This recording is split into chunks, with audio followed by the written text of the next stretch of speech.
For any club cricketer or any cricketer that's performing infrequently, it's very important that you try and maintain a level of general fitness throughout the lead up to your games. There's nothing worse than waking up the day after a cricket game and having performed well but feeling terrible for the next 3 or 4 days, stiffness, soreness. And a lot of that can be, you can stop a lot of that by being reasonably prepared beforehand. So what you do leading up to the game that you play on the weekends is very important. So let's think about getting some good form of training in the weeks prior to the game. So if you're playing regularly every week, then try and do some cross-training throughout the week. I like to get guys to do a mixture of training, not just go out and run, but you can do some swimming, you can do some cycling, and what we call forms of cross-training. Now what that does is just gives the body some sort of work tolerance and gives you some sort of exercise endurance. So it means that the muscles are working. Now to be more cricket specific, let's think about the game of cricket as a whole. Now the game of cricket is made up of short bursts of energy. Everything you do is over short distances and generally at higher speeds. So it's important that you also train the muscles for that component as well. Now if it's difficult to get out and out into the field and do that training, then try and reproduce that type of training inside if you're on a treadmill or if you're on a bike by doing short bursts. You may want to start with some warm-up general running, but then some quicker bursts of shorter distance running. So if you're outside, then shuttles are usually quite good.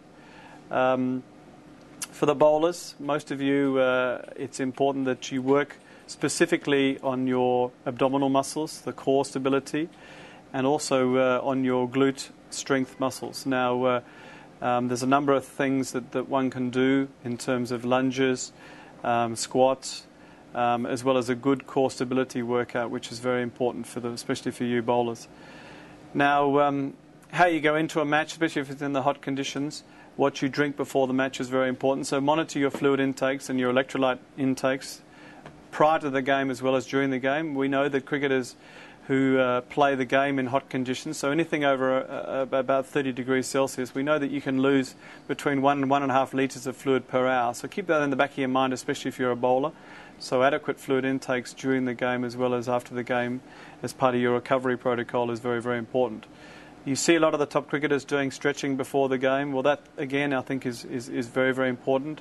How you stretch, some people prefer to do movement stretches and light running warm-ups. Well, that's just as important as also doing your static stretches of the core muscle groups, quads, hamstrings, calves, glutes, as well as the low back and also the upper body, which you're going to be using for throwing and bowling. So think about that as also part of your warm-down after the game. If you want to try and reduce stiffness after the game and in the next couple of days, then that stretching that you do at the end of the game is also just as important as the stretching that you do before the game. So keep that in the back of your mind as well. Some of us will then go in and do an ice bath. If you're playing in England, sometimes that's not as comfortable as it is if you're playing in the subcontinent where it's much warmer, but it can be just as beneficial. So think about either having hot and cold showers if they're available or an ice bath if it's available. 3 to 5 minutes, two or three sessions in the ice will make a big difference, especially to your leg soreness the following day. What we also like to look at after the game is what you eat. If anybody has experienced any sort of muscle injury or joint injury during the game, then it's important to avoid alcohol because that tends to make the joint or the injury swell much more. So steer clear of alcohol, steer clear of heat creams if you have a muscle injury as well, and also steer clear of anything that has aspirin in it as a pain relief because that will make the area swell and also make it more difficult to recover. So keep that in the back of your mind. If anybody has an injury, when in doubt, we say ice it out, so use ice especially on muscle injuries. And if you require pain relief, always use a paracetamol-based pain relief rather than anything else. What you eat after the match also dictates how you will feel the next day and how you recover. So think sensibly about eating a good carbohydrate-based meal with a high-protein input as well within 2 hours of completing the match, and that will make you feel much better, certainly into the next day. So overall, it's really important that you think about how you prepare for the game.